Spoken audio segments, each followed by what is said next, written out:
إذن مساء الخير والسلام عليكم ورحمة الله وبركاته جميعا. نعود بعد هذا الغياب القسري الذي سببه بالأساس سفر الدكتور جاك فيني إلى الهند، والكثيرون طلبونا بأن نعاود هذه الدروس بالوتيرة السابقة، أي مرة في الأسبوع. هذا في الوقت الحاضر غير متيسر، ولكن ما أن يعود الدكتور جاك فيني إلى فرنسا سنعاود أقله بوتيرة مرة كل أسبوعين. هذا الشهر سنكتفي بهذا الدرس، والشهر المقبل أذار ربما أيضا بدرس واحد هو أيضا في 15 أذار، ولكن انطلاقا من نيسان يمكن أن نعود إلى وتيرة درس كل أسبوعين. Donc, bonsoir à vous tous. Ça fait un peu un grand gap maintenant, plus qu'un mois qu'on ne s'est pas vu. Heureusement, et tant mieux, il y a beaucoup de gens qui m'ont écrit en demandant de reprendre ces cours au rythme déjà ancien qu'on a adopté une fois par semaine.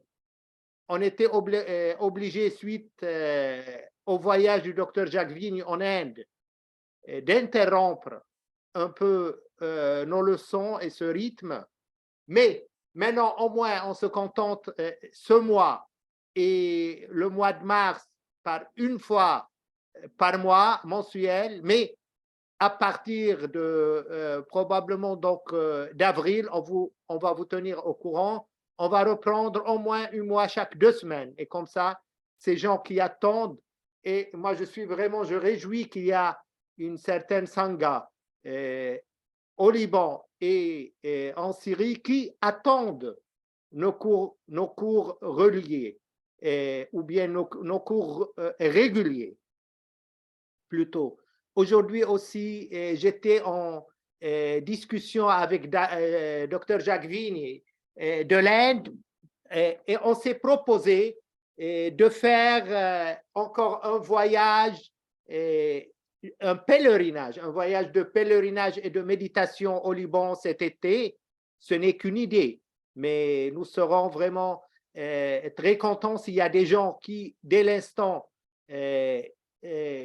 enfin, sont intéressés par ce genre d'activité, parce que ça pourra encore réactiver le groupe qui est au Liban et même au Moyen-Orient. L'idée est qu'on va faire un voyage d'une quinzaine de jours.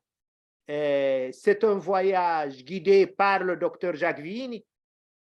On passera au moins une semaine dans la vallée sainte au Liban. Ce sera une semaine de méditation. Encore d'autres jours où il y a bien sûr une visite touristique, plutôt touristique religieuse ou spirituelle au Liban, et probablement d'autres sites religieux et spirituels au Liban. Espérons qu'on pourra cette fois aboutir ce projet qui nous est très cher à terme. Voilà, je vais parler maintenant en arabe. إذن كما قلت نستأنف هذه الدروس. المشروع الذي نطرحه هو سفر أو رحلة روحية في لبنان بإشراف وإدارة وحضور الدكتور جاك فين في الصيف إن شاء الله. هذه مجرد فكرة، ولكن سنعمل عليها. يمكن أن نمضي أسبوعا كاملا من التأمل في الوادي المقدس في قنوبين، وأسبوع آخر في مناطق أخرى من لبنان، بين سياحة روحية وأيضا سياحة عادية. هذا اليوم سنبدأ كما أشار دكتور جاك فين بالفرنسية بكتاب هو في طور الإعداد عن حكم بوذا. هذا الكتاب سيكون في الأساس مجموعة من الحكم العملية لتعليم التأمل وأيضا لتوجيه التأمل. هذا القصد الأساسي منه. كتبت المقدمة الإنجليزية معلمتنا تنزين بالمو، وكتب المقدمة الفرنسية دكتور جاكفين. هو كتاب أعده أنا، يعني تترجم هذه الحكم إلى العربية إضافة إلى هاتين المقدمتين. ستكون هناك أيضا مقابلة مع تنزين بالمو عن التأمل، ومقابلة أخرى مع الدكتور جاكفين عن التأمل، منافع التأمل من الناحية البسيكولوجية واليوغية. Donc, le livre, il vous l'a annoncé le docteur Jacques Vigne, c'est un ensemble d'aphorismes qui sera en trilingue, français, anglais et arabe. Donc, ce n'est pas nouveau peut-être en français ni en anglais, mais en arabe, c'est essentiel, presque nouveau, parce que c'est essentiellement un ensemble d'aphorismes d'ordre pratique. C'est le praxis dans la terminologie marxiste, c'est-à-dire comment effectivement faire la méditation. Ce sont des aphorismes de Bouddha et de tradition bouddhiste qui portent essentiellement sur la pratique, que ce soit méditative ou bien la pratique dans la vie quotidienne. Le docteur Jacques Vigne a fait la préface de ce livre, une préface française. Tenzin Palmo en a fait une autre anglaise que je vais traduire toutes les deux, bien sûr, avec le texte original.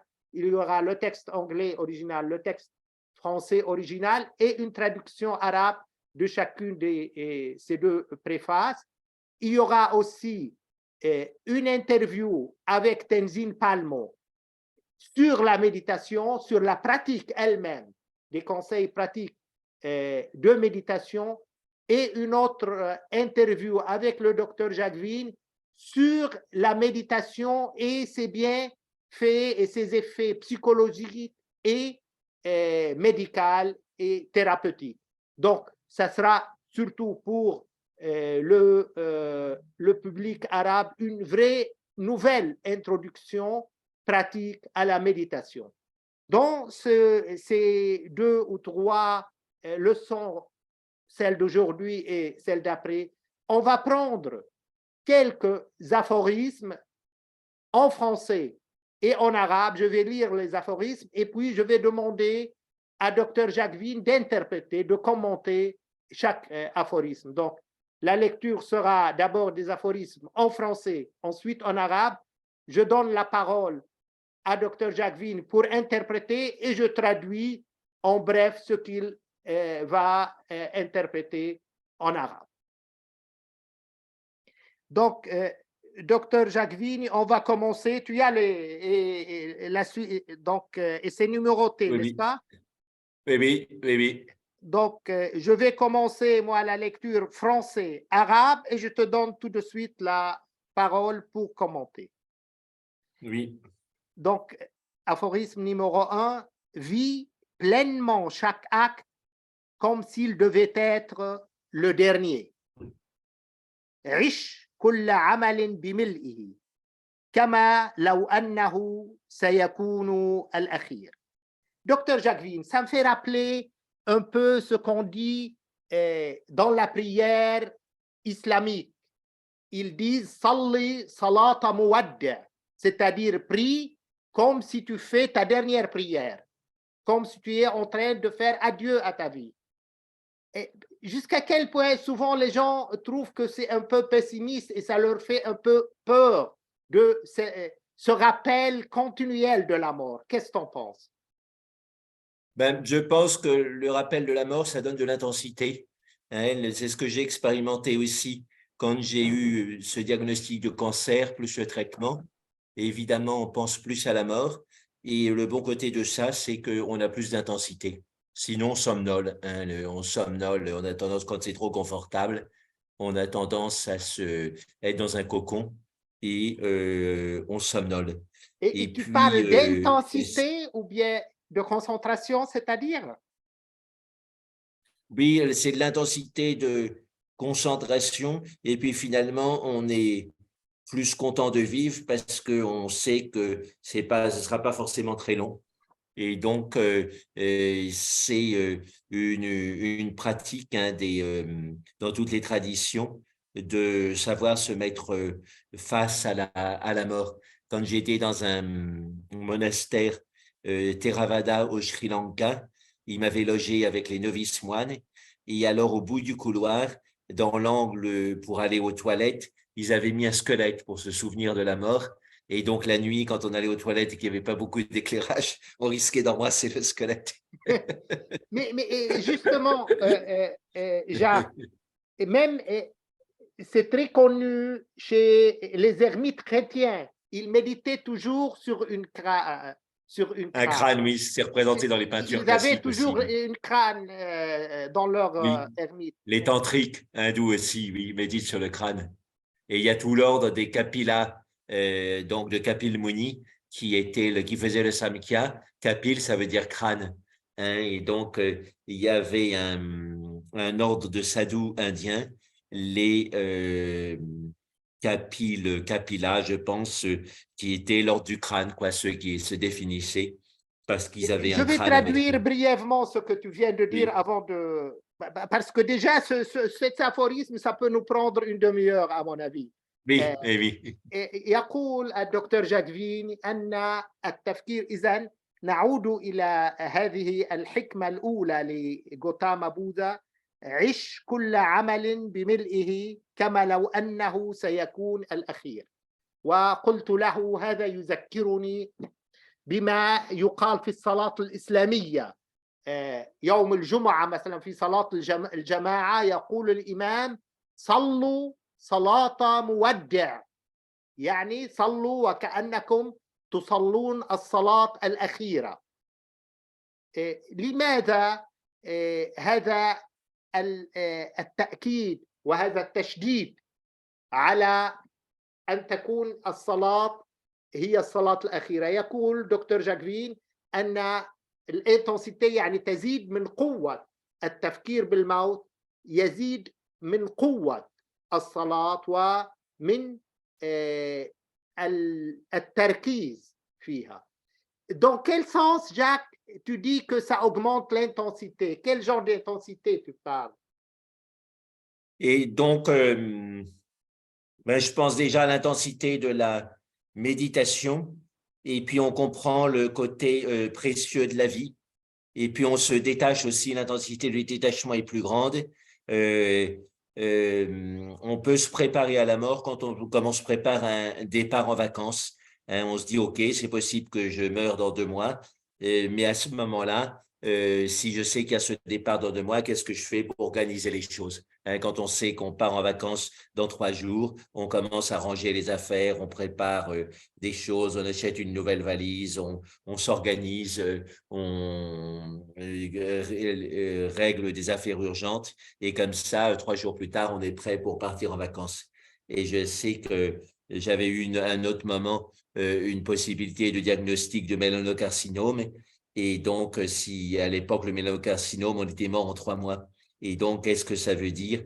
Qu'est-ce que je ferais si je sais que je mourrai dans 3 mois? Donc, on s'organise de façon beaucoup plus intense que si on se dit qu'on va mourir éternellement. Et la base de إذا notre corps et notre يقول esprit أن pensent qu'on va mourir هذا éternellement. التأمل والتفكير بالموت علينا غالبا أن نكون وكأننا في ذهنية، في عقلية من يسافر في حالة رحيل. هكذا هو الموت وهكذا علينا أن نتعود عليه. Docteur Jacqueline, les gens n'aiment pas, disons généralement, trop penser à la mort, alors qu'on trouve que la plupart, disons même toutes les spiritualités nous insistent à penser à la mort, alors qu'on s'inquiète en pensant à la mort. Comment s'habituer à cette idée de la mort et qu'elle nous ne fasse pas cette inquiétude?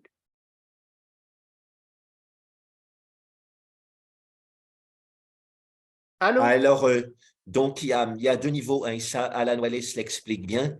Oui, tu m'entends? Il y a Oui, deux oui, je niveaux, t'entends. et Alan Wallace l'explique bien. Pour des jeunes qui sont très attachés au corps ou des personnes plus âgées qui sont très attachées au corps, faire une période de méditation un peu intense pendant quelques semaines ou quelques mois où on médite vraiment sur le côté corruptible du corps et qui peut se décomposer, qui va se décomposer, ça peut amener un détachement du corps qui est très utile en méditation. Et puis après, une fois qu'on a fait ça, qu'on a obtenu un certain détachement du corps, on peut aussi faire d'autres méditations, bien sûr, hein. Mais sinon, donc pour donner de l'intensité au présent, savoir que ça peut s'arrêter, voilà, c'est pas morbide. Au contraire, c'est aussi un travail de non-peur, إذا يقول دكتور hein. جاكفين On أن est مثلا empoisonné parce ألان والاس qu'on évite de penser à des choses. Et يركز على التأمل، على أن نتأمل على هذا الجانب، جانب الفساد، أن هذا الجسد سيؤول حتما إلى الفساد، وكيف من كان شابا يتأمل بالجسد عندما يشيخ، ومن كان شيخا يتأمل بالجسد عندما يصير هامدا، وكل ذلك يمهد ويعد إلى للتأمل على الموت، وبالتالي أن نتآلف مع فكرة الموت. Donc il faut s'habituer à l'idée de la mort, Jacques. oui, on peut dire s'habituer et ça permet un recadrage aussi. Souvent, on se prend la tête pour des détails et quand on pense à la naissance et à la mort, à ce moment-là, on voit les choses de beaucoup plus loin et on se recadre. Et dans une autre aphorisme, et se disputer. Et ici, il a juste posé la question, est-ce que vous vous disputeriez comme ça si vous saviez que vous alliez Ouais. mourir demain? Hein, donc, quand on les peut dire, eh ben, si je meurs demain, est-ce que je serai toujours aussi attaché à ces disputes ou au contraire, je laisserai tomber occupé de quelque chose de plus important? Et Tenzin Palmo l'avait vu ça avec un de ses neveux qui avait une maladie grave et qui est mort à l'âge de 8 ans. Et il n'est pas dans les disputes des enfants. Il savait qu'il allait mourir, donc il ne fallait pas qu'il perde ce temps avec ses petites disputes.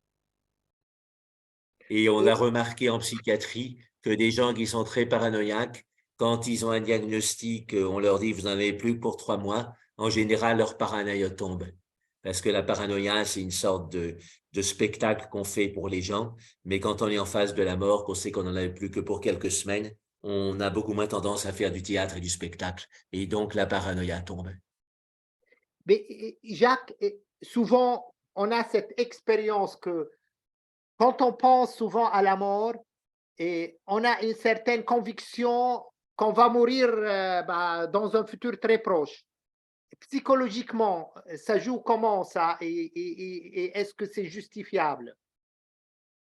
Oui, c'est une phobie en quelque sorte, hein. C'est comme les enfants, quand il y a quelqu'un qui leur fait peur, ils ferment les yeux et quand ils voient plus la personne, ils pensent que ça va résoudre le danger. Et donc la mort nous fait peur. Alors on a tendance à fermer les yeux. On se dit, je la regarde pas, comme ça elle n'existe pas. Mais c'est très enfantin comme raisonnement. Hmm. C'est pas parce qu'on regarde pas la mort qu'elle n'existe pas. Au contraire, Donc, faut il la faut la regarder. regarder. Il faut, il Oui, faut. mais avec calme, hein, avec tranquillité. OK, C'est ça nous a l'histoire de pris. Hakuin.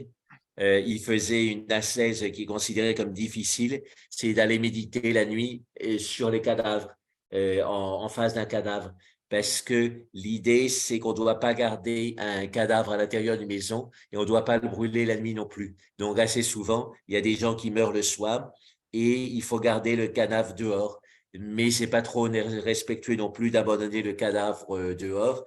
Et donc, c'est souvent des moines qui se chargent d'aller méditer devant le cadavre pendant la nuit. Et donc, souvent, on les met dans la forêt. Et donc, déjà, la forêt, la nuit, on a tendance à avoir peur. Mais si on est en plus devant un cadavre, on a encore plus peur. Et donc, Hakuin, au XVIIIe siècle, le maître zen, il faisait ça. Et comme c'était l'hiver, il faisait très froid aussi. La nuit, il y avait la neige. Et il y avait les loups qui venaient pour manger le cadavre. Et donc, quand ils voyaient que le cadavre n'était pas seul, mais qu'il y avait un moine zen qui méditait, qui était bien vivant, il se disait, mais il est bien ce moine parce qu'il n'est pas comme les autres loups qui nous chassent pour manger le cadavre, eux. Et alors, à ce moment-là, il se prenait d'affection pour Hakuin et il venait lui lécher les joues. Et donc, on peut imaginer dans une forêt en pleine nuit, quand il fait en dessous de zéro dans la neige, devant un cadavre avec les loups qui viennent vous lécher les joues, il y a de quoi avoir peur. Mais Hakuin, il avait beaucoup travaillé sur la peur, donc il restait zen et les loups étaient amis avec lui. Et donc, ça se passait comme ça. Hein, donc, Et cette idée de je vais non-peur en face de la traduire mort. brièvement. Oui, إذا يقول أن نحن كالأطفال. الأطفال عندما يخافون من شيء أو من إنسان ما يغمضون أعينهم، وبمجرد أن يغمضوا العينين يعتقدون، يتهيأ لهم أنهم تخلصوا من هذه الفوبيا، من مصدر هذا الخوف. وهكذا نحن نفكر أننا بمجرد ابتعدنا عن فكرة الموت أو دفعنا بعيدا فكرة الموت أننا تخلصنا من هذه الفوبيا التي هي الموت. Jacques, il y a quelque chose de spectaculaire qui s'est passé au Liban. Ça fait maintenant une dizaine d'années. Notre tradition était d'exposer le cadavre quand on a quelqu'un qui est mort. Mais oui. ça fait maintenant une dizaine d'années qu'ils ont changé. Carrément, comme si les gens ont vraiment du mal à regarder, à voir un cadavre. Et même, on faisait des veillées parce que d'habitude, et ce n'était pas bien Avec de le laisser cercueil le ouvert, c'est ça que cadavre. tu veux dire. Ah, Avec le cercueil ouvert, qu'on voit le visage oui, de la oui, avec personne. même pas le cercueil. On n'amène pas le cercueil que le moment même de l'enterrement. Avant, on le mettait sur Un lit, soit son lit ou bien un lit en un brancard. réfrigérateur pour que, D'accord, oui, un lit réfrigéré, oui. oui, voilà, un lit Oui, réfrigéré.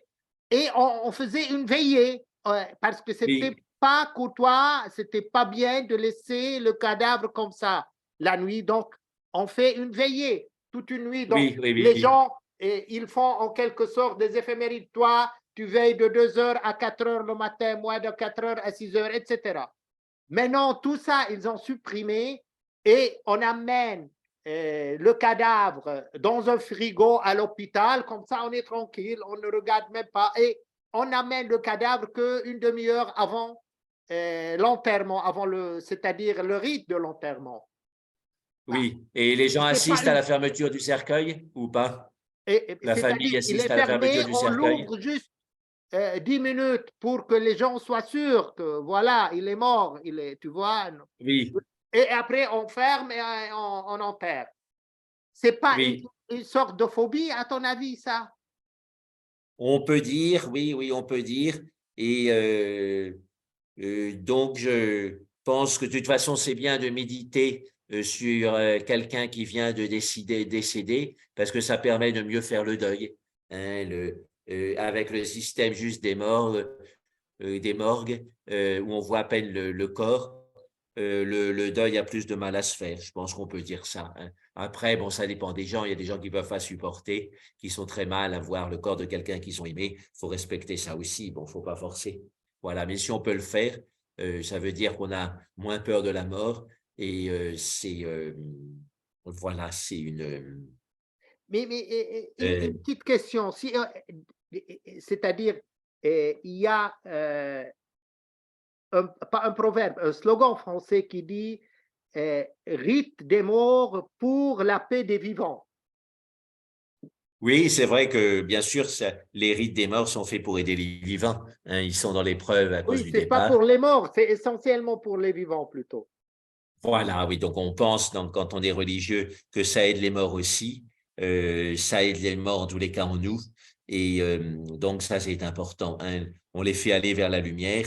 Et le grand conseil, c'est de ne pas s'attacher aux morts pour qu'ils puissent faire leur envol vers la lumière librement. Ananda Mayi le disait, les autres maîtres Oui, le mais disent aussi. spécialement, c'est-à-dire si on prend l'hindouisme, on prend peut-être le bouddhisme, le christianisme, dans la tradition, il y a une certaine présence vis-à-vis du cadavre.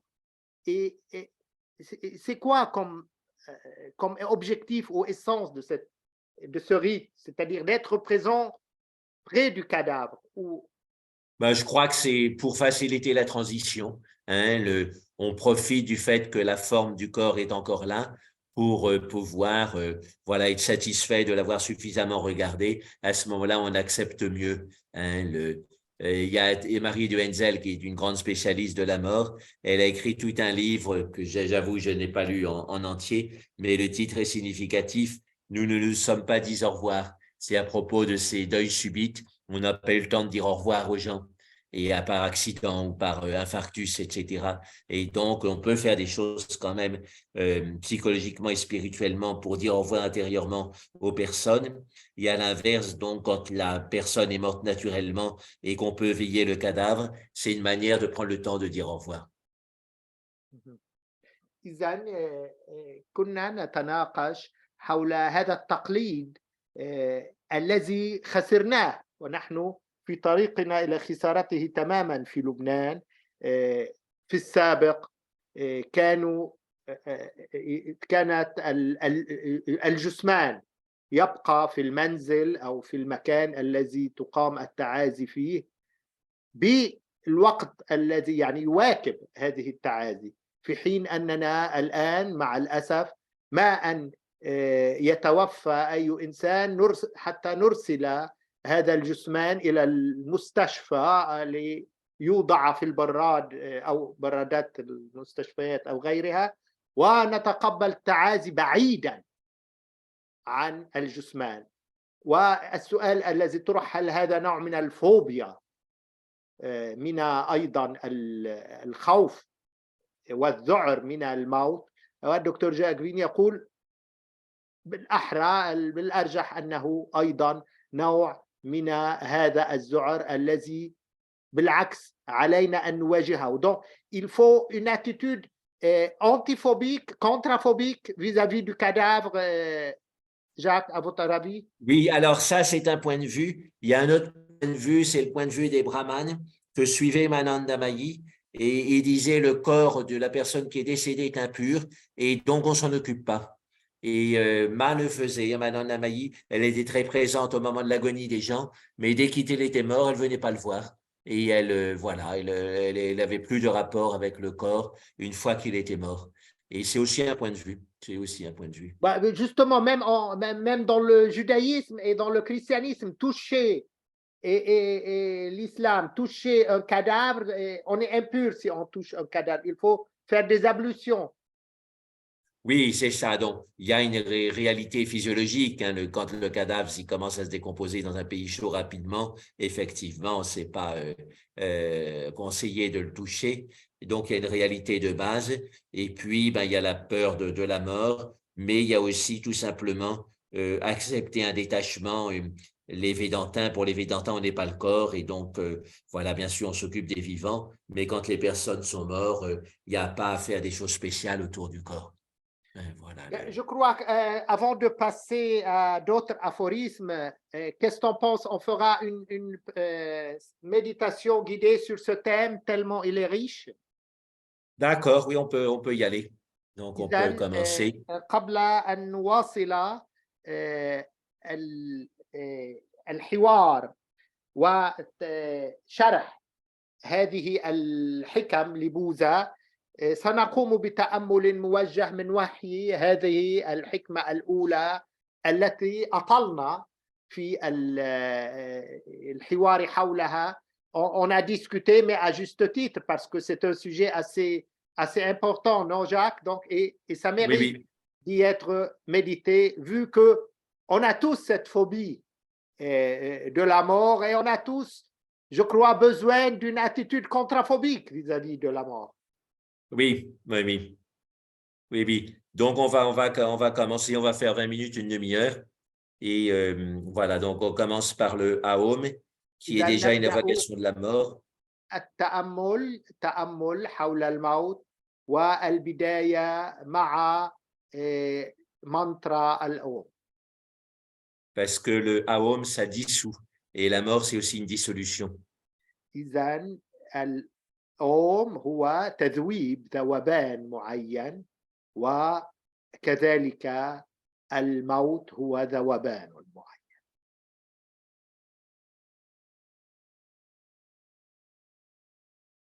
Et,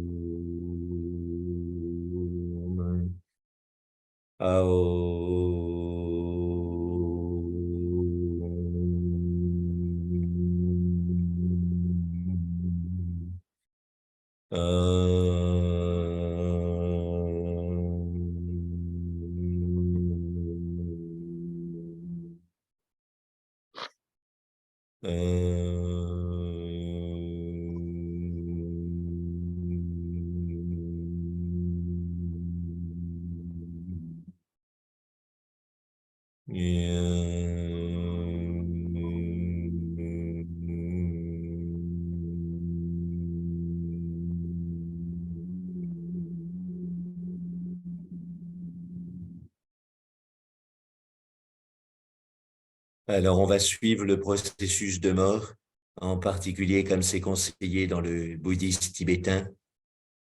إذا سنتبع هذا التتابع للموت كما ينصح به في التقليد التبتي. Et donc, c'est l'idée de résorber les extrémités et finalement tout le corps dans le cœur. والفكرة هي أن نختصر أو أن نوصل كل أطراف الجسد بالقلب. Et de résorber les éléments les plus grossiers comme la terre dans les éléments plus subtils comme l'eau, le feu, etc. وأيضا أن نذوب العناصر الكثيفة مثل التراب بالعناصر المرهفة اللطيفة مثل الهواء والماء. Le cadre général, c'est qu'il y a trois processus qui se déroulent en parallèle.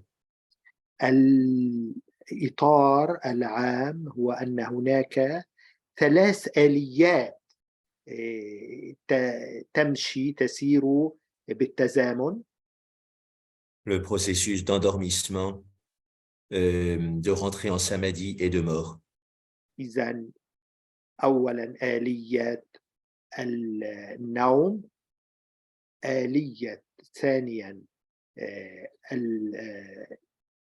الوعي الصافي، إذا الاستغراق عندما يصل الإنسان إلى مستوى عميق من الاستغراق والوعي الصافي، والآلية الثالثة هي الوفاة. Et dans les trois cas, l'énergie revient dans le cœur. وفي هذه الحالات الثلاث فإن الطاقة تعود إلى القلب.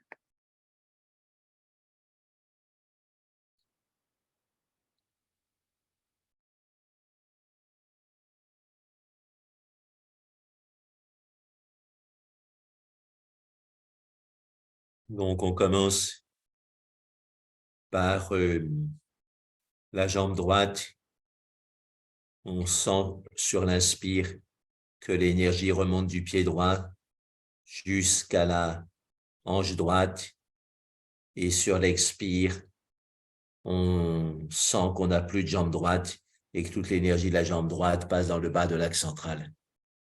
إذا نبدأ بالفخذ الأيمن. نتحسس كيف أن مع الشهيق تصعد الطاقة من الفخذ الأيمن إلى الجزء العلوي من الجسد، وكيف أنه مع الزفير لا نعود نحس بالفخذ الأيمن وكأنه انتهى.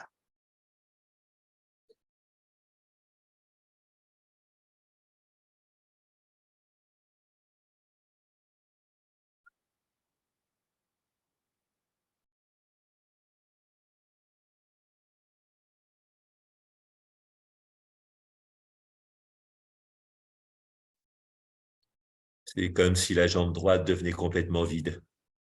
كما لو أن الفخذ الأيمن يصير فارغا تماما.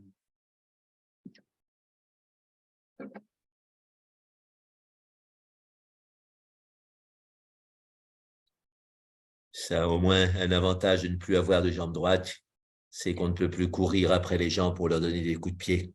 إذن عندما لا يعد للإنسان فخذ أيمن الرجل اليمنى، ومن حسنات ذلك أنه يتوقف عن الركض وراء الناس كي يركلهم أي البطأ.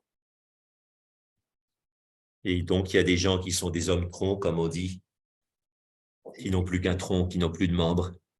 إذن هناك أناس لا أرجل ولا حتى أيد لهم. Mathieu Ricard raconte le cas d'un homme tronc qu'il avait visité dans un village du Bhoutan. ماثيو ريكار وهو راهب بوذي يروي قصة رجل لا أرجل ولا أيدي له زاره ورآه. Et donc, les détails étaient tout à fait crus parce que voilà, et comme ils pouvaient bien sûr pas aller aux toilettes, ils avaient installé un lit et une cabane sur un ruisseau, et comme ça, ils pouvaient faire ses besoins directement dans le ruisseau sans avoir à bouger. Et donc, c'était leur système pour l'aider. مثلا كان يقيم في كابينة قرب جدول ماء، وهكذا كان باستطاعته لأنه لا يستطيع أن يمشي، أن يقوم بحاجاته اليومية، وهكذا عبر يعني في هذا الجدول. Et quelqu'un de l'extérieur a entendu parler de son cas et est venu le voir en pensant bien faire avec une radio. إذن وأحدهم سمع به وجاء ليزوره. Mais l'homme tronc avait déjà un certain niveau de méditation et il a dit, j'ai pas besoin de votre radio, elle me casse la tête. Par contre, je suis bien quand je médite, je suis dans mon cœur quand je médite, etc. إذن وأتاه براديو كي يتسلى، فأجابه هذا الرجل الذي لا أرجل ولا أيدي له، لا أحتاج هذا الراديو الذي أتيتني به، لأنني عندما أمارس التأمل فأنا في سلام مع نفسي. Et donc, sur l'inspiration, on sent qu'on perd ses membres, qu'on devient un homme tronc. إذن على الشهيق نتحسس أننا فقدنا هذه الأعضاء، صرنا إنسان ترون، يعني الجذع لم يبقى سوى الجذع والرأس من جسدنا. Et sur l'expiration, on imagine qu'on a les deux bras et les deux jambes collés à l'axe central et que ça fait une montée puissante de l'énergie vers le troisième œil. وعلى الزفير نتحسس أن كل هذه الطاقة تتجمع في وسط الجسم وتصعد عبر العمود الفقري.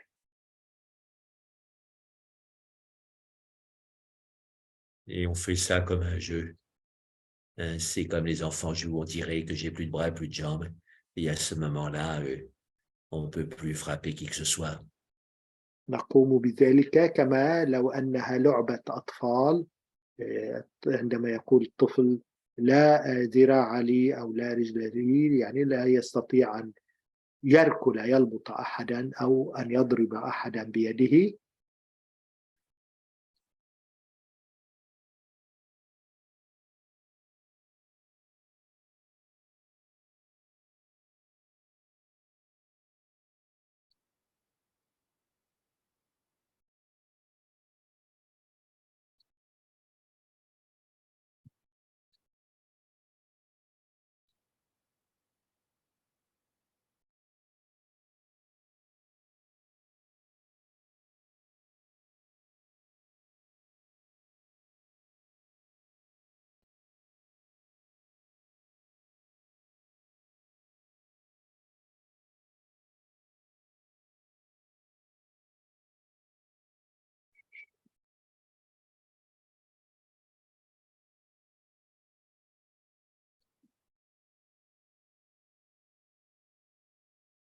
On reprend ses membres vides et l'énergie des membres vides qui va dans l'axe central. إذن نعود إلى هذه الأعضاء الفارغة والطاقة التي تصعد من هذه الأعضاء الفارغة عبر العمود الفقري، المحور المركزي في الجسم.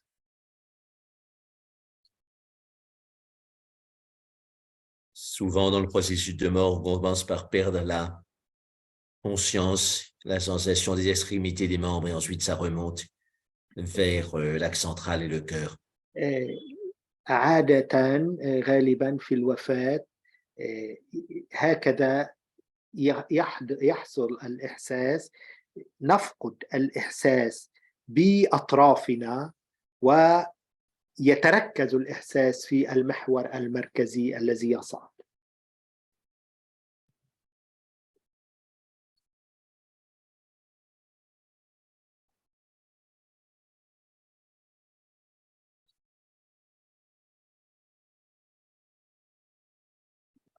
C'est comme si on abandonnait ses mains qui cherchent à manipuler l'autre pour revenir à l'essentiel, c'est-à-dire l'axe central. إذن كما لو أننا نفقد هذه الأيدي التي كانت تبحث عن التحكم والسيطرة، وضع الآخرين تحت يدنا، ونركز طاقتنا على المحور المركزي.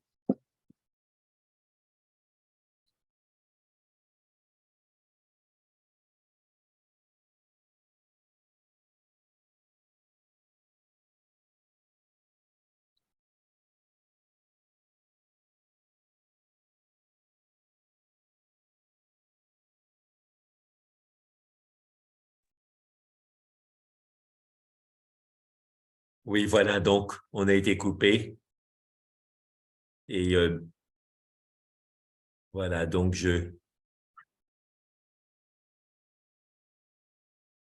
إذن on a terminé la méditation, c'est-à-dire Non, il y a juste une coupure, on va faire la seconde partie maintenant. OK. Voilà, de la méditation. Encore 5-10 minutes. De Voilà. méditation. Oui, de méditation. OK، vas-y. إذن نتابع التأمل الموجه. Voilà, donc on va monter de chakra en chakra et d'élément en élément dans un processus de... نصعد من شاكرا إلى شاكرا أعلى ومن عنصر إلى آخر في هذا التأمل الأخير. Dans un processus qui va du matériel au subtil. إذن في سياق آلية تذهب من المادي نحو الأكثر لطافة. C'est le processus d'endormissement, de samadhi et de mort tout à la fois. هي كما قلنا آليات النوم أو آلية السمادي أي الوعي الصافي، الاستغراق، أو أيضا آلية الموت. آليات ثلاث هي في الحقيقة آلية واحدة. Et la rencontre du Dalai Lama et des scientifiques dans le Mind on Life Institute a été publiée sur ce thème, donc dormir, rêver, mourir. ولقاء الدلاي لاما مع عدد كبير من العلماء في مركز مشهور نشر إذن تحت هذا العنوان النوم استغراق والموت. Donc on inspire à partir du Muladhara, du centre du périnée qui représente la terre, et on expire vers le Hara, le Svadhisthana qui représente l'eau. إذن الشهيق من المولادهارا اللي هي الشاكرا السفلى والزفير بالشاكرا التي هي أعلى. الشاكرا السفلى تمثل الأرض والشاكرا التي هي أعلى تمثل الماء. Et donc, on s'habitue à abandonner l'aspect très terreux, matériel de notre corps pour aller déjà vers quelque chose de plus fluide qui est l'eau. نعتاد أن نترك جسدنا الكثيف نحو وجود أكثر رهافة.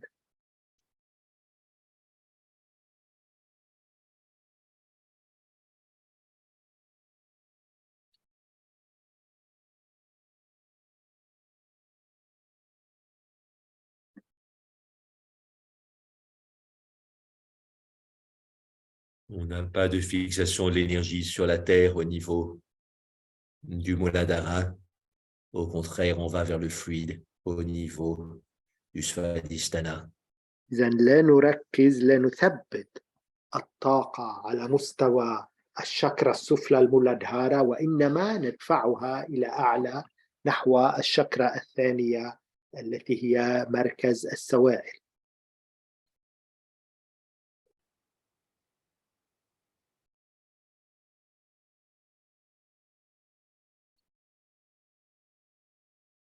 Maintenant, on monte le degré suivant de l'escalier et du Svadhisthana au Manipura. نصعد الآن بحسب هذا الدرج هذا السلم نحو الشاكرا الثالثة.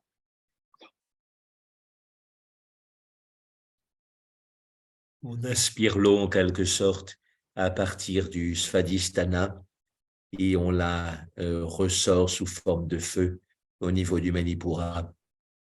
إذن شهيق عبر هذه الشاكرا الثالثة والزفير عبر الشاكرا الرابعة التي هي فوقها. Et donc l'eau disparaît sous l'action du feu, elle est vaporisée. وهكذا إذن شاكرا الماء تتبخر بفعل الشاكرا الثالثة التي هي النار.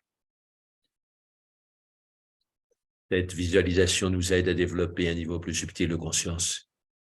وهذا التخيل يساعدنا كي ننمي مستوى أكثر رهافة من الوعي.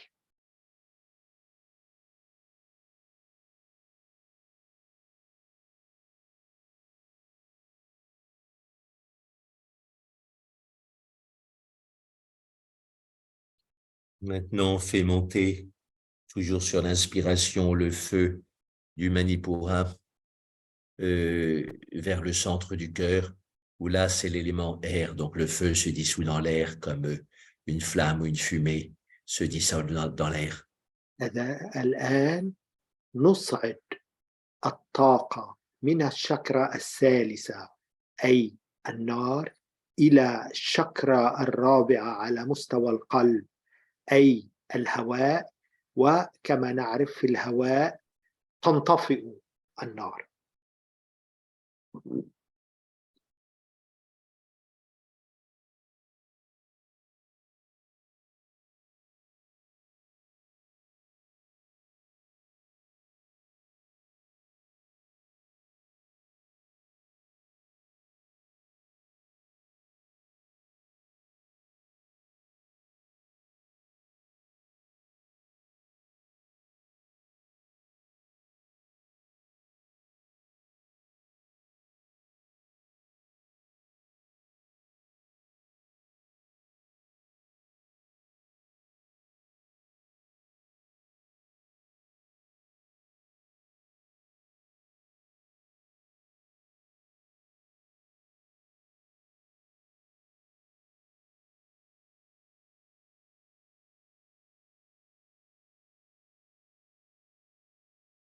Maintenant, on remonte du chakra de l'air, c'est-à-dire du cœur jusqu'à celui de la gorge qui est l'éther.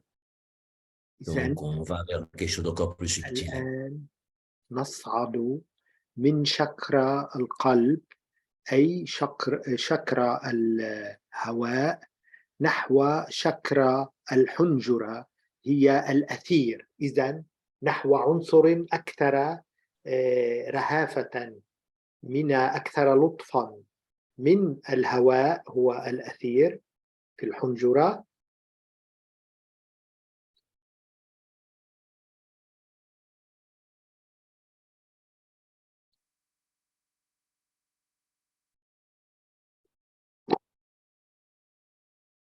Maintenant, on monte du chakra de l'éther, c'est-à-dire la gorge, jusqu'à l'ajna chakra, le centre du front. إذن On inspire en montant et on expire au centre du front. نصعد من شكرا الحنجرة نحو شكرا الجبين العين الثالثة.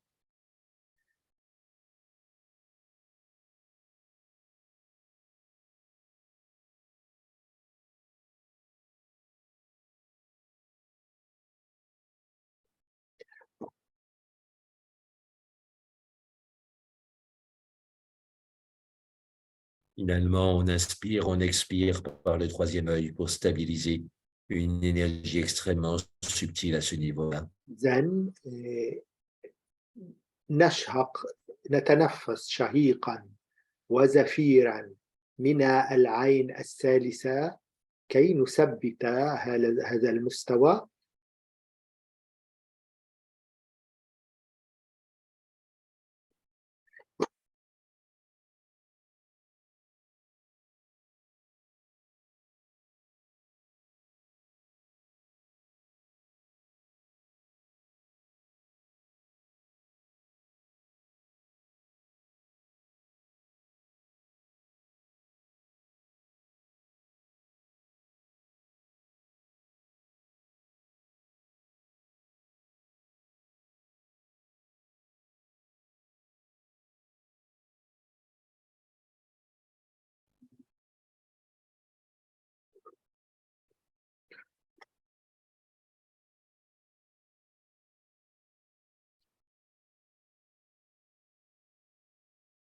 Maintenant, on fait la descente vers le cœur qui permet de s'endormir, de bien mourir et aussi de rentrer en samadhi.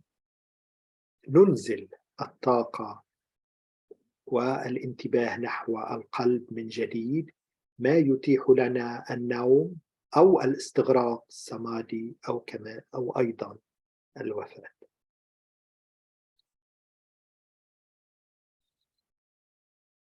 C'est comme si on vidait des tubes كما qui donnent dans l'axe central sur l'inspiration. لو أننا نفرغ أنابيب في المحور المركزي العمود الفقري. Quand on est poumon plein, on sent l'énergie de tous ces tubes dans le centre de la poitrine.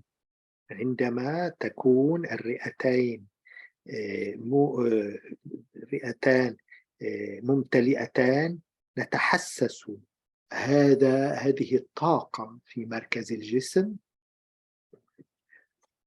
Et sur l'expiration, fait l'expansion à partir du centre du cœur dans toutes les directions. على الزفير إذا نتحسس بهذه الطاقة تنتشر في كل الجسم.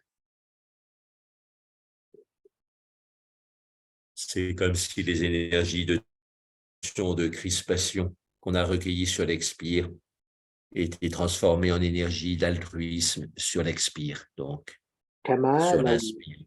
أن هذه الطاقة التي كسبناها في الشهيق تصير أكثر لطفا وتتوزع في كامل الجسد على الزفير.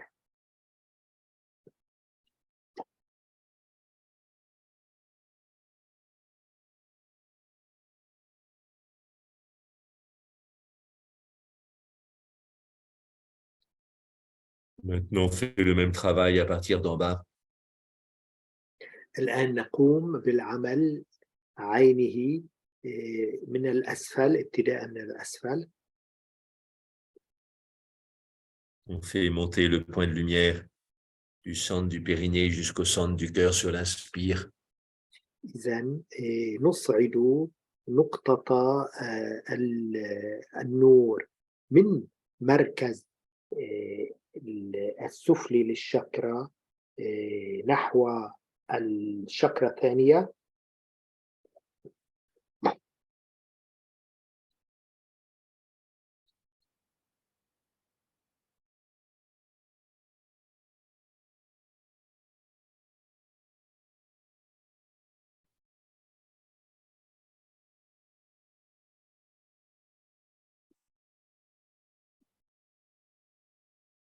Maintenant, on fait le symétrique en faisant, oui, enfin, on fait monter, on fait les deux, donc on fait descendre un point de lumière du sommet de la tête jusqu'au cœur et en même temps, on fait monter un autre point de lumière du centre du périnée jusqu'au cœur.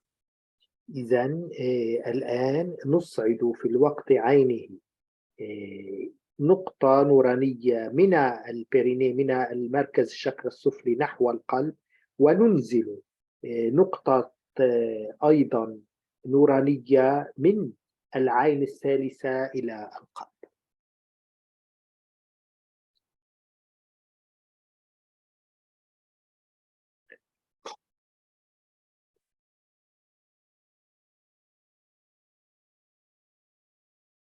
Sur l'expiration, c'est toujours l'expansion de lumière où on souhaite على le bonheur aux autres. إذا هذا الانتشار للنور نتمنى فيه أيضا السعادة لكل الكائنات المحيطة.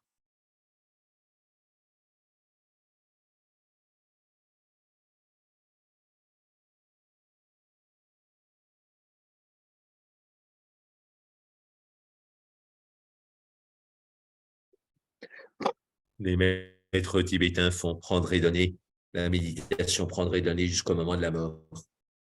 إذا حتى المعلمي التبت أيضا يواصلون هذا الأخذ والعطاء في التأمل إلى ساعة وفاته.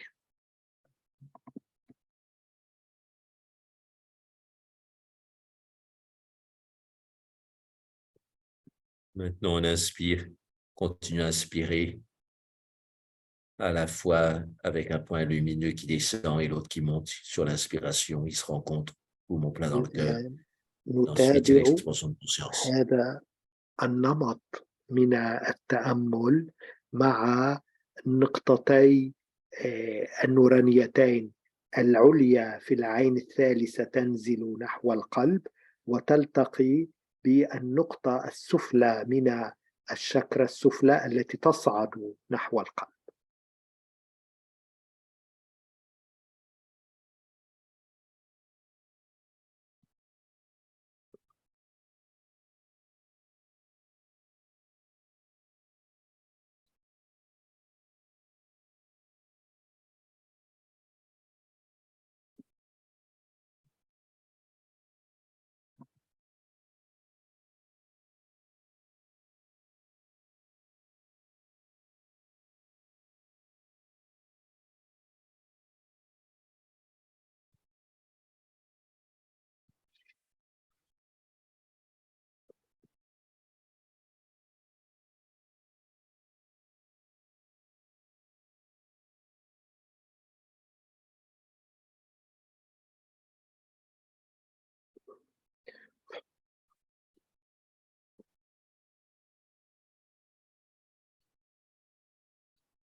On est très attentif à l'immobilité dans la posture. نبقى متنبهين إلى الجمود في الوضعية أي لا نتحرك. Parce qu'une bonne immobilité dans la posture, ça permet de dissoudre même les plus petits mouvements de peur. إذن لأن هذا الجمود في الوضعية يتيح لنا أن نذيب هذا الخوف.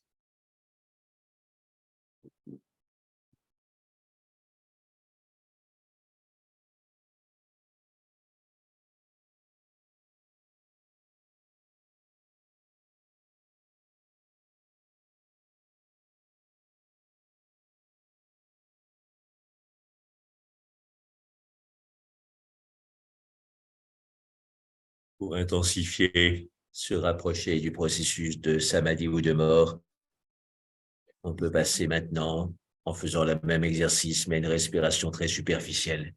إذن كي أيضا نختبر هذه التجربة القرب من الموت الآن تنفس سطحي وخفيف.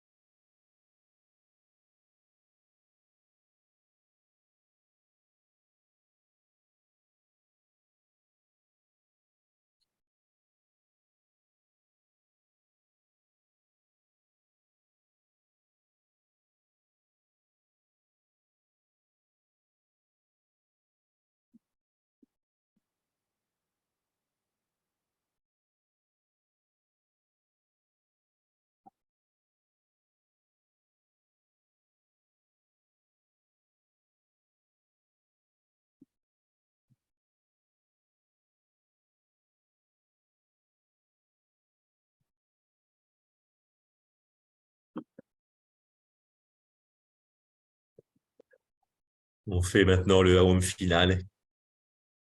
الآن الأوم الختامي. On s'entend l'expansion d'une sphère de lumière sur l'expiration. نتحسس تمدد هذه الكرة النورانية مع الشهيق. Et en ratissant en quelque sorte à partir du sommet de la tête et du centre du périnée sur l'inspire, toutes les tensions pour les dissoudre dans la lumière sur l'expiration. إذن وكل هذه النقاط نذيبها التي نشعر بها مع الشهيق نذيبها في الزفير.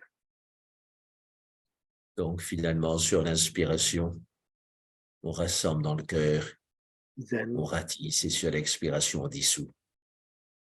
على الشهيق نجمع كل هذه التشنجات والقلق في على مستوى القلب وعلى الزفير ندوبها كلها.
Très bien, peut-être que des gens ont deux, trois questions sur cette méditation. À ce moment-là, on peut en discuter brièvement, puis ensuite on passera aux autres aphorismes. Oui, d'ailleurs, j'en ai reçu et j'ai quelques questions sur cette méditation elle-même. Peut-être toute cette leçon sera sur ce thème de la mort tellement important et assez qui pose beaucoup de questions d'ailleurs. Oui, D'abord, Jacques, cette méditation de l'homme tronc, moi, ça m'a fait frissonner la première fois. C'est-à-dire, rien que s'imaginer que j'ai perdu mes membres, ça fait une phobie, une peur, une panique. oui. Donc, faut faire ça comme un enfant. Les enfants, on dirait qu'on est mort et ça les fait beaucoup rire. Alors, ils s'allongent et puis ils disent, on dirait que tu es le docteur, puis tu viens me ressusciter. Et comme ça, ils jouent, les enfants. Donc, faut vraiment faire ça comme un jeu d'enfant et que ça nous fasse rire, justement. Parce que le rire, c'est une bonne manière de dépasser les émotions perturbatrices, l'ego et l'ego qui est attaché au corps. Donc, il faut aller un peu titiller. Et voilà. Mais si ça fait vraiment très peur, une panique, à ce moment-là, on n'assiste pas, mais après, on reviendra. Hein, dans quelques jours après, on pourra revenir. Des fois, on Donc, a peur. toujours cette attitude contraphobique, il faut faire face. Oui, c'est ça. Hein, il faut faire face. Et les Tibétains ont une méditation très intéressante que j'ai pas fait suffisamment, mais j'ai envie, quand j'aurai plus de temps pour faire retraite, je la ferai plus systématiquement. On se met en état de rêve éveillé et dès qu'il y a quelque chose qui nous fait peur, eh ben on le fait. Si on est au bord d'une falaise, on saute dans le vide. Si on est au bord d'un grand fleuve tumultueux, on saute dans le fleuve. Si on est en face d'un feu, on saute dans le feu. Donc des choses qui nous paniqueront dans la vie réelle, on s'habitue à les faire en rêve. Et donc bien sûr, il y a une partie de nous-mêmes qui sait que c'est qu'un rêve, donc ça nous fait rire. Voilà, on apprend à faire ça en riant. Mais en même temps, notre inconscient, lui, il a peur, il rit pas du tout, et donc on fait pénétrer le rêve de la conscience dans l'inconscient. C'est ça le but de Je ces vais traduire très méditations. brièvement. إذا أترجم ما قاله دكتور جاكفيني. السؤال هو عن الإنسان الجزع بهذا التأمل، بداية هذا التأمل أي أن نتأمل أنفسنا. وإنسان الجزع يعني لا أيد، لا أذرع له ولا أرجل، هو فقط جزع ورأس. هذا التأمل بحد ذاته يسبب نوع من القشعريرة والخوف للإنسان. هل من الضروري أن نقوم بهذا التأمل؟ وكان الجواب: علينا أن نتخيل أنفسنا تماما كالأطفال عندما يلعبون، وكأن طفلا ميت هو يلعب وكأنه ميت، يلعب بضحك وبتسلية وبدعابة. أن إذا نواجه فكرة هذا الموت بروح الدعابة والسخرية هذه، لأن الضحك هو وحده دواء بحد ذاته من هذه الانفعالات الاضطرابية كالخوف والغضب وغيرها. Jacques, une autre question concernant toujours la méditation. Et quand tu as parlé, sentant la mort venir, ça m'a fait rappeler exactement une méditation guidée de Goenka durant donc Vipassana. Il enseigne aussi comment sentir la venue de la mort. C'est exactement comme ça, à travers les membres d'abord, et qui monte. Elle monte et régulièrement, et elle monte, disons, lentement, d'un membre à un autre, mais à partir des extrémités vers le centre. Est-ce vraiment Oui, et une il y a des expérience? maladies, par exemple, le syndrome de Guillain-Barré, où c'est une paralysie progressive qui remonte, et quand ça arrive au poumon, on meurt. Voilà, donc c'est aussi certaines maladies, c'est typiquement ça. Pas toutes, hein, il peut y avoir des choses plus compliquées, mais c'est un type d'atteinte neurologique très simple et évidemment, c'est pas confortable du tout pour le patient parce que le corps se paralyse à partir des pieds et de plus en plus, et quand les poumons sont paralysés, bien sûr, on meurt. Donc, c'est une expérience, disons, commune de la mort. C'est comme ça que les gens meurent. Ben, il semble que ce soit assez commun, oui. Alors, j'ai pas vu des choses où on a étudié ça de façon très statistique, mais dans les descriptions traditionnelles de la mort, on dit que ça se passe comme ça, et donc si on veut avoir une bonne mort, ben on s'entraîne à rester conscient et détendu quand ce processus arrive. Mhm. D'où l'image de l'homme tronc aussi, parce que s'il y a plus de sensation des extrémités, puis que cette absence de sensation remonte, on devient comme un homme tronc.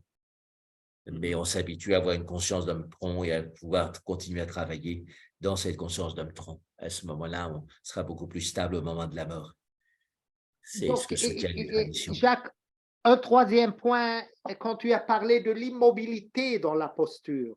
Et Oui, donc, cette immobilité, eh ben, il faut la garder pour combien de temps? Donc, normalement, les ben, gens... pendant toute la méditation, hein, à l'instant, je fais le rapprochement avec le mot familier anglais, enfin qui vient de l'anglais. En français, quand on dit avoir peur, on dit on flippe. Et qu'est-ce que c'est que flip en anglais? C'est avoir un petit mouvement comme une feuille qui est agitée par le vent. Et donc, flipper, c'est ça. Et donc, la méditation, c'est vraiment not flipping. Hein, Oui, c'est-à-dire mais on justement, en s'immobilise. arabe, on a quelque chose de très similaire. On dit Oui, birjuf min al-khawf, il tremble de peur. oui, c'est ça, oui, oui, tremblement, donc comme une feuille qui est secouée par le vent. Et donc, l'immobilité, c'est le non-tremblement, donc c'est la non-peur. Et donc, il faut régulièrement revenir à ça et faire face aux peurs qui nous font trembler d'habitude avec l'immobilité. À ce moment-là, la méditation sera thérapeutique et même plus que thérapeutique, elle sera métaphysique parce qu'on dépassera complètement la peur. Donc, s'entraîner à être immobile dans la méditation. Oui, oui, oui, c'est comme l'œil du cyclone. L'œil du cyclone est immobile, même si que c'est très agité autour. إذا السؤال هو حول الجمود خلال التأمل، والجواب هو يساعد على تخطي انفعال الخوف. نحن في العربية نقول يرتجف من الخوف. إذا عكس الخوف هو الثبات وأن لا يرتجف الإنسان، وهو يعطي مثل على ذلك الدوامة أو الزوبعة، إذا تكون في وسطها هادئة تماما وإن كانت محاطة بكثير من الحركة. Jacques, dernière question, toujours on assimile, on fait toujours une assimilation, disons, ressemblance entre mort et sommeil. Et du point de vue physiologique, est-ce vraiment deux effets, deux phénomènes assez proches? Alors, bon, on peut mourir en rentrant dans le coma, hein, donc on meurt pas tout de suite, mais on perd conscience. Donc, c'est une part de l'analogie.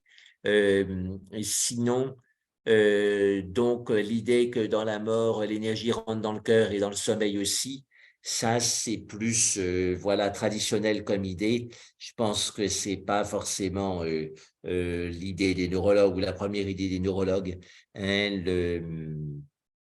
voilà, sinon, dans la mort, ben, la respiration finit par s'arrêter et dans le sommeil, on a beaucoup de pauses d'arrêt poumon vide, même quand on n'a pas d'apnée du sommeil, mais simplement par un processus physiologique qui fait augmenter le gaz carbonique et qui permet de s'endormir. Et donc, cette respiration ralentie ou même avec des pauses complètes pendant quelques temps et puis une fois tous les N cycles, enfin, et tout ça, ce sont des points communs entre mort et endormissement.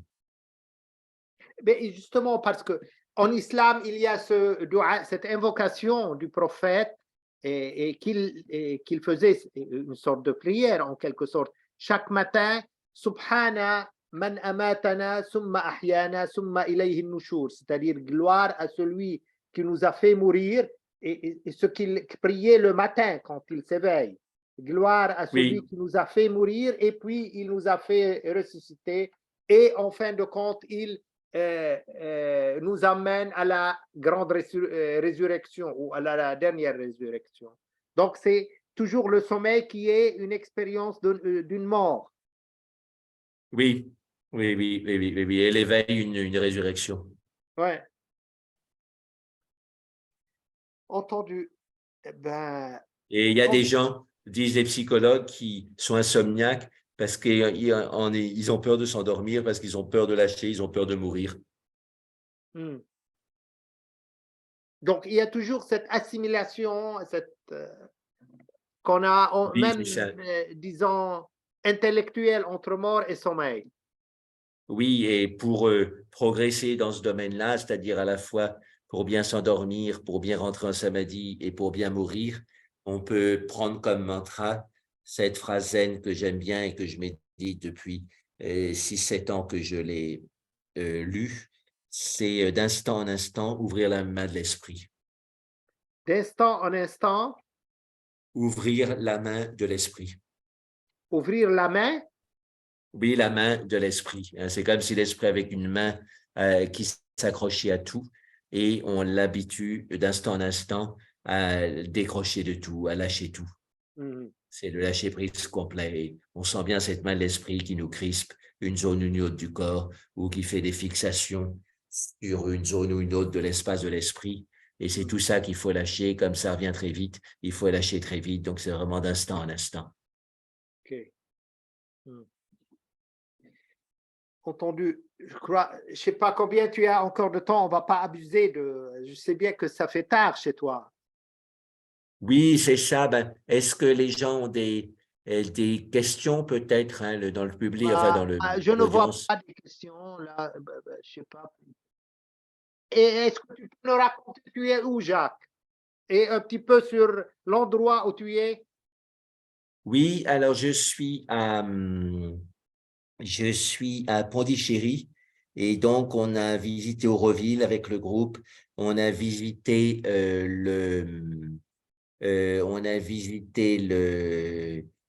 Tiruvannamalai, on a médité dans les grottes de Ramana Maharshi, la grotte de Skandashram et de Virupaksha. Et on a eu un bon moment parce qu'il y a Rachel Guimbaud qui est là-bas et qui était proche de Swami Vijayananda. Et donc, on s'était pas revus depuis des années, mais on a l'impression qu'on s'était vu la veille. Et quand on est sorti de la seconde grotte, on s'est arrêté dans la forêt en descendant vers le grand temple de Shiva. Et on lui a demandé de nous chanter la Taittiriya Upanishad parce qu'elle la chante tous les jours. Et pendant 10 minutes, elle a chanté la Taittiriya Upanishad de façon exactement védique et avec le ton, donc la récitation védique, et entièrement de tête. Enfin, je ne sais pas si elle a chanté toute la Taittiriya, peut-être pas, mais peut-être tout. Et en tous les cas, c'était du par cœur, quoi. Et c'est pas facile d'apprendre de chanter 10 minutes une Upanishad qui est en vieux sanskrit par cœur. Et Qu'est-ce que donc, tu nous le groupe racontes était très sur impressionné. l'ashram de Ramana Maharshi? Qu'est-ce que vous avez fait? Est-ce que vous avez monté la montagne Arunachala? Ben, on a monté jusqu'à la grotte de Skandashram, c'est déjà pas mal. Et ensuite, on est redescendu vers Virupaksha. Dans les deux grottes, Ramana Maharshi a vécu 7 ans, respectivement. De 1908 à 1915 à Virupaksha, de 1915 à 1922 à la grotte de Skandashram. Et en 1922, la mère de Ramana est décédée et ils ont décidé de faire son samadhi, son tombeau, au pied de la montagne. Et à ce moment-là, aussi, Ramana Maharshi est descendu au pied de la montagne parce qu'il y avait de plus en plus de gens qui venaient le voir et c'était quand même beaucoup plus commode pour les gens d'aller le voir au pied de la montagne que de devoir monter une petite heure à pied jusqu'à la grotte. Voilà, donc à partir de là, en 1922, il est descendu à l'endroit actuel de l'ashram où il y a le tombeau de sa mère et son propre tombeau maintenant, et il y est resté jusqu'à sa mort en le 14 avril 1950. Moi, ce qui m'a impressionné dans cet ashram, j'ai habité dans cet ashram pendant une dizaine de jours. Ça fait maintenant Oui, une vingtaine d'années. D'abord, ce tombeau pour le chien de Ramana Maharshi, tellement il aimait ce chien que finalement il en a fait un mausolée. Et oui, il y a un mausolée pour la vache aussi, Lakshmi. oui, Oui, oui. il Il avait un était, rapport très spécial avec les animaux, oui, pas habituel. et avec cette simplicité, moi, c'est-à-dire parmi tous les ashrams que j'ai visités, j'en ai visité une centaine en Inde, vu que j'ai vécu au moins 3 ans en Inde. c'est celui-là qui me tient beaucoup plus à cœur parce qu'il y a une simplicité extraordinaire. Les gens même de l'ashram sont très simples, vraiment, et tu sens un certain souffle de Ramana Maharshi en eux. Oui, oui, oui, oui, oui, oui, oui. Et c'est ça qui attire, je pense, aussi pas mal d'Occidentaux ou d'Indiens à l'esprit moderne. Et voilà, parce que ils veulent quand même quelque chose de simple et ils sont intéressés par le Vedanta, mais ils n'ont pas envie d'avoir à étudier pendant 20 ans la grammaire sanscrite pour être un expert dans les textes de Vedanta et commencer à méditer. Ils veulent commencer à méditer tout de suite, et ce qui est aussi une bonne manière de faire parce qu'il faut une pratique, voilà. Hein,